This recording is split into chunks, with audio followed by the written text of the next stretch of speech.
কোথা থেকে আসলেন? দিল্লিতে লাফড়া চলছে, ওখানে মারামারি হচ্ছে, মারছে, ধরে ধরে মারছে রাস্তার মধ্যে পুলিশ। আপনারা কতদিন ধরে ওখানে থাকতেন? 4 বছর ধরে। কিসের কাজ করতেন আপনারা? কেউ কোম্পানিতে কাজ করে, কেউ কুটি বাড়িতে কাজ করে, মেয়ে ছেলেরা রাস্তায় কাজে যাচ্ছে, কেউ কাজ যাওয়ার মধ্যে ওখানে ধরছে, আধার কার্ড দেখাচ্ছে, আধার কার্ড ফিরিয়ে দিচ্ছে, আবার মারপিট করছে, কারো নিচ্ছে, প্রুফ দেখছে না, এসে আগে আগে মারধর করছে, তারপরে ছাড়ে দিচ্ছে। ভয় পাচ্ছিলেন? হ্যাঁ, এখন শান্তির জন্য আসছি বাড়িতে। আমরা দিল্লি খাটতে গেছিলাম, খাটতে গিয়ে এই অবস্থা। আমাদের সমস্যা হচ্ছে, বাঙালকে বলছে তোমরা দেশে চলে যাও, আবার কাগজপাতি সেই ডকুমেন্ট ঠিক করে আবার আসো। ওইখানকার যে পুলিশ আমাকে আটকেনি, কিন্তু অন্য জনকে আটকেছে অন্য জায়গায়। পুলিশ বলছে যে এই তোমার ডকুমেন্ট ঠিক নাই, ঠিক থাকতেও বলছে ঠিক নাই, এইভাবে ধরে নিয়ে গেছে। নিয়ে আটক করতে হয়ে বলছে 5 লাখ পুলিশের পোশাক পরে এসেছে, এমনি মোস্তানেরা আসে টাকা 5 লাখ 6 লাখ আদায় করছে। রাস্তা বেড়ানো ভয় হচ্ছে, কিন্তু যেই মালিকের মোকামে থাকছে কোনো ভয় নাই, কিন্তু বাইরে যখন বাড়াচ্ছি তখন ভয়।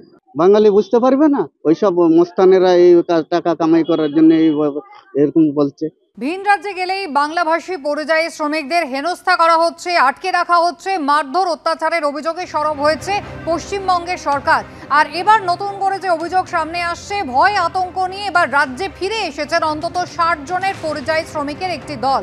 গতকালই তারা দিল্লি থেকে ফিরে এসেছেন দক্ষিণ দিনাজপুরে। বাস রিজার্ভ করে পরিযায়ী শ্রমিকদের 60 জনের একটি দল তারা গ্রামে ফিরেছেন। সুদীপ চক্রবর্তী আমাদের প্রতিনিধি রয়েছেন টেলিফোন লাইনে। সুদীপের আগেও আমরা দেখেছি বিভিন্ন জেলায় কিন্তু পরিযায়ী শ্রমিকরা তারা ঘরে ফিরে আসছেন। মমতা বন্দ্যোপাধ্যায় তিনিও এদেরকে ফিরে আসার কথা বলেছেন। দক্ষিণ দিনাজপুরে পরিযায়ী শ্রমিক যারা ফিরে এলেন, কি অভিযোগ তারা করছেন, দিল্লিতে কি পরিস্থিতির মধ্যে তাদের পড়তে হয়েছে? দেখো কুসুমিতা, তোমাকে বলি যে তুমি যে একবার যাত্রী দেখছো, সেই যাত্রী কিন্তু প্রত্যেকেই কিন্তু এই উত্তর দিনাজপুরে এবং দক্ষিণ দিনাজপুর মালদা জেলার বাসিন্দা।